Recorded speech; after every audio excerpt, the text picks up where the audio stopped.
তোর দিলে কোনো লোকই থাকবে না, তুই এখন বাপে বাপেরও ছাড়ে না, এটা বাস্তব। নিজের শখ শান্তি সবকিছুই বিসর্জন দিয়ে দিলাম, কারণ জীবনটা একদম বেকার হয়ে গেল সারা। হ্যালো বন্ধুরা, good morning, welcome back to Moumita lifestyle. সবাই কেমন আছো? আশা করছি ভালো আছো, সুস্থ আছো। তো আমিও সকাল থেকে আমার ব্লগটা স্টার্ট করে দিলাম। দেখো এই যে এখন থেকে স্টার্ট করছি। উপরের ঘরে রয়েছি, বিছানাটা চেঞ্জ করা হয়ে গেছে, আর এদিকে মেয়ে বসেছে ড্রয়িং নিয়ে।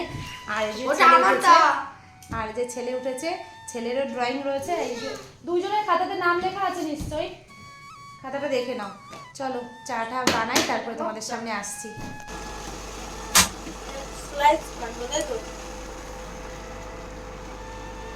এখন লিকার চা বসিয়েছি।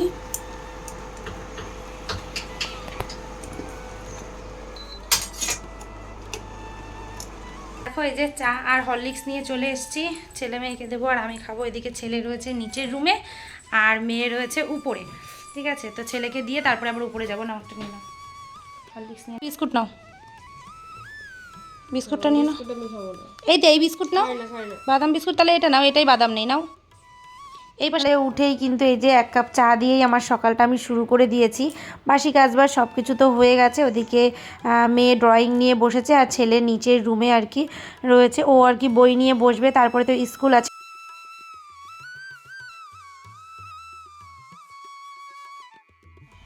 কচুরি আর এখানে আছে ডালের তরকারি, ছোলার ডাল, গরম গরম। তো ওখানে এই যে তোমাদের দাদাভাইয়ের জন্য খাবার গুছিয়েছি, আর এখানে এই যে সবারটা রয়েছে। চলো আগে দিয়ে আসি।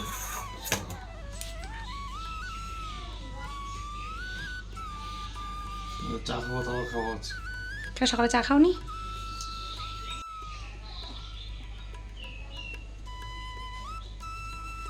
হয়েছে, তা আমি তৈরি করেছি, মধু কাকার বৌমা তৈরি করেছে।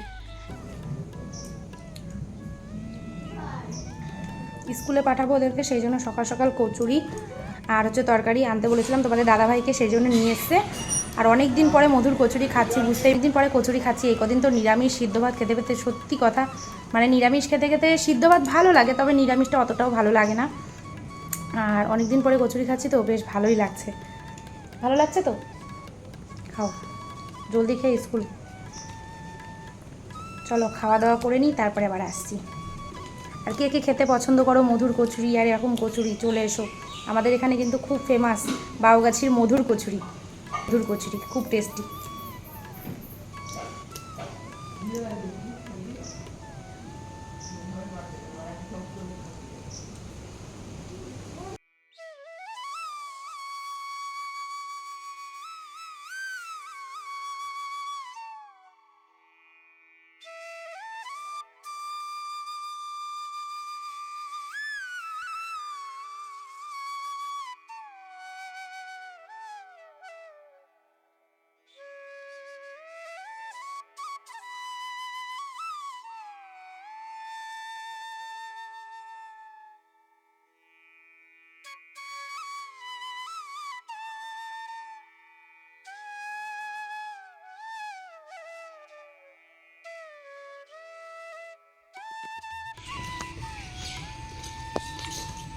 রেডি করে দিয়েছি ছেলে মেয়েকে স্কুলের জন্য।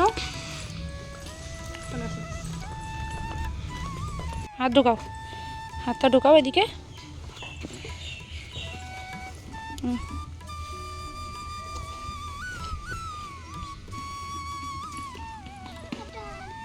স্কুলে পাঠিয়ে দিয়েছি, এখন হচ্ছে দোকানের চাবি হাতে রয়েছে, দোকানটা খুলবো। তোমাদের দাদাভাইকে বলেছিলাম দোকানটা খুলে দিয়ে যেতে, ও আজও দোকানটা খুলে দিয়ে যায়নি। আর এই 7-8টা না একটু প্রবলেম হয় তুলতে, তো সেই জন্যই ওকে আর কি বলি তুলে দেওয়ার জন্য, তো দেয়নি, কি আর করা যাবে। চলো দোকানটা খুলে নিই। এই দেখো দোকান বন্ধ, দোকানটা খুলে নিই, তারপরে অনেক কাজবাজ আছে। আর আকাশটা আবার দেখো খানিকটা মেঘলা হয়ে গেল, এই রোদ্দুর এই বৃষ্টি এই হচ্ছে। আর ঘরে প্রচুর কাজবাজ জমে রয়েছে, জাস্ট সকালের খাবারটা হয়েছে, এখনও বাসন টাসন মাজবো, সকালে যেগুলো খেলাম, তারপরে দুপুরে রান্নাবান্না আছে, ঘরের কাজবাজ আছে। চলো রোদ্দুরের মধ্যে বৃষ্টি। হ্যাঁ ভালো ঠায় না কেন?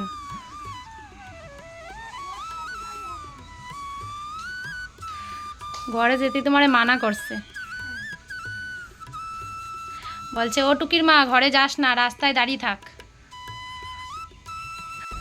তো ওরা তো স্কুলে চলে গেছে। আর দেখো তোমাদের দাদাভাই বাজার নিয়ে এসেছিলো, সেই বাজারগুলোরই নামাবো। ওদিকে মাছের তেল, মাছ নিয়ে এসছে, রেখে দিয়েছি বেসিনে। আর এখানে নিয়ে এসছে এই দেখো 1 আটি লাল শাক, আর হচ্ছে আলু। এটা আমাদের সবসময় বেশি বেশিই লাগে, কারণ ছেলে মেয়ে আর আমি আলু খেতে বেশ ভালোবাসি।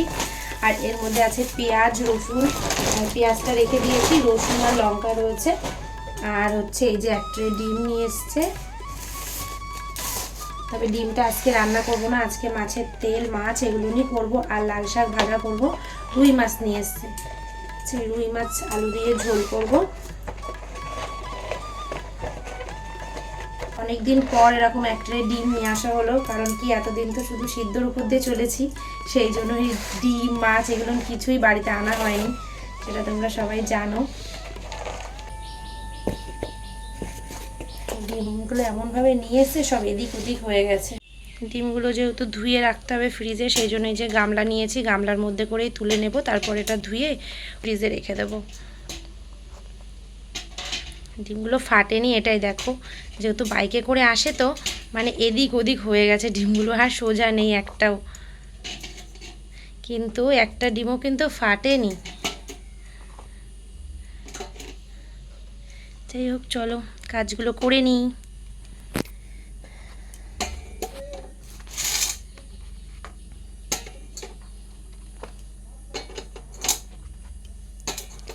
আর এখন জানো তো বন্ধুরা, আগের মতো ভিডিওর প্রতি না সেই টানটা আর নেই। মানে কি বলতো, ভিউজের অবস্থা দেখে না আর ভালো লাগে না ওই রোজ রোজ ভিডিও করতে। কারণ কি, যে এনার্জিটা ছিল আগে ভিডিও করবার, সেই এনার্জিটাও আর নেই যে আমি ভিডিও করব প্রতিনিয়ত। এটা আর ভালো লাগছে না এখন, ওই জন্য না ইচ্ছা হয় না যে রোজ দিন ভিডিও করি বা কিছু। তবুও এই যে একটা অভ্যাস হয়ে গেছে, সেই জন্যই আমরা। এদিকে হচ্ছে মাছ আর মাছের তেলটা দিচ্ছি। এই দেখো 1 বাটি মাছের তেল, এই যে 1 বাটি মাছের তেল। মাছের তেল পেঁয়াজ দিয়ে লঙ্কা দিয়ে ভেজে দিলে আর কিছুই লাগবে না, ওদের সবার খাওয়া হয়ে যাবে এই মাছের তেলে। আর ওদিকে লাল শাক রয়েছে, লাল শাকগুলো তো তোমাদের দাদাভাইয়ের কোনো সবজি কেটে রান্না বসাতে বসাতে জোরদার বৃষ্টি চলে এসছে। দেখো ব্যালকনিতে জামা কাপড় মেরেছিলাম, সেগুলো নিয়ে চলে এসেছি তুলতে। আর এই দেখো বাইরে দেখো কেমন বৃষ্টি পড়ছে, ভিজেও গেল জামা কাপড়গুলো। জোরদার বৃষ্টি শুরু হয়ে গেছে, ওদিকে কারেন্টও চলে গেছে, বৃষ্টির সাথে সাথে কারেন্টও চলে গেছে, বৃষ্টি চলে এসছে।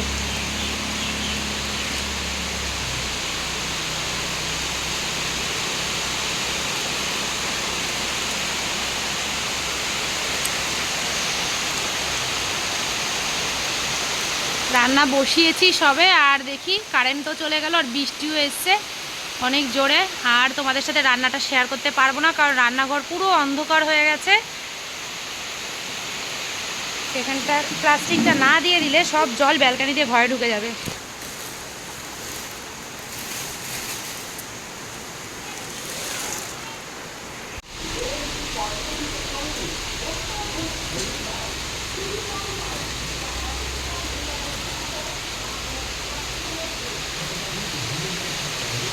বৃষ্টি দেখো আরো জোরে আসলো, আর সাথে হাওয়া দিচ্ছে, দেখেছো? দারুণ লাগছে বৃষ্টিটা। ভেজার উপায় নেই, যেহেতু রান্না বসিয়েছি। যদি আমি বৃষ্টি ভিজে আমি একটু বৃষ্টি ভিজতে যাই, তাহলে আমার রান্না বান্নার দিকটা শেষ হয়ে যাবে। কারণ কি, রান্না বসিয়েছি যেহেতু, এই সংসারের জ্বালায় আর কোনো কিছুই, জীবনটা একদম বেকার হয়ে গেল। সারাদিন সংসার সংসার এই হচ্ছে। সংসারের পিছনে দৌড়তে দৌড়তে নিজের শখ শান্তি সব কিছুই বিসর্জন দিয়ে দিলাম। কারণ একটু ইচ্ছা হয় বৃষ্টির জলে যাই, বৃষ্টি ভিজি। ওদিকে বসিয়েছি রান্না, কীভাবেই বা যাবো বৃষ্টিতে ভিজতে? যদি যাই বৃষ্টি ভিজতে, রান্না তো সব পুড়ে যাবে। তো যাই হোক, সমস্ত শখ শান্তি শেষ আর কি। দোকানে যাও, যাই করো, এই তোর দিদার কি সকালে আসা লাগবে? যদি না আসা লাগে, ফোনের কোন প্রবলেম হয়েছে ঠিক করে টাকাটা রিটার্ন দে। আমার পুরনো সিম লাগাই দে, ওই নতুন সিম আমি নেব না। দাদু আমার একটু লস হয়ে যাবে। আরে যাক না তো লস হয়ে, যদি বাউ গাছে আসে না তো ষষ্ঠী পুজো করবে, কিন্তু তুই তাড়াতাড়ি ওই সিম ওই যে লাগা। সিম না, ব্যাটারি ব্যাটারি ব্যাটারি হ্যাঁ ব্যাটারি। ব্যাটারি খুলে পাল্টা নাই তোরে নেছই। বাউ গাছে আসলে সব কিছু তোর দিদার ফালি চলে যাবে, তোর ফালি করে লোকই থাকবে না। তুই এখনো সময় আছে, ঠিক কর।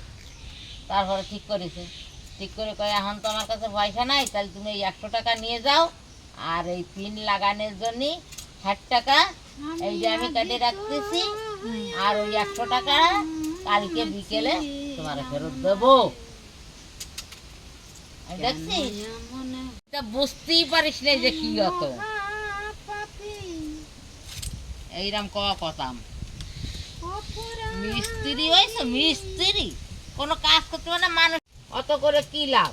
আগে তো মানুষেরই ফাঁকি দিলি ফাঁকি ঠিক করতেই হবে, যেই দাও না কেন। আমার দাদা দেওয়ার, বাবা দেওয়ার, চাচাই দাও, কেউ কারো ছাড়বে না, বাপেরও ছাড়ে না, এটা বাস্তব। সন্ধ্যাবেলা দোকানে এসে সন্ধ্যাটা দিয়েও দিয়েছি, এই দেখতেই পাচ্ছ ধূপ ধরিয়েছি। আর আজকের মতো ভিডিওটা আমি এখানেই শেষ করে দিচ্ছি। ভালো থেকো, সুস্থ থেকো, বাই বাই।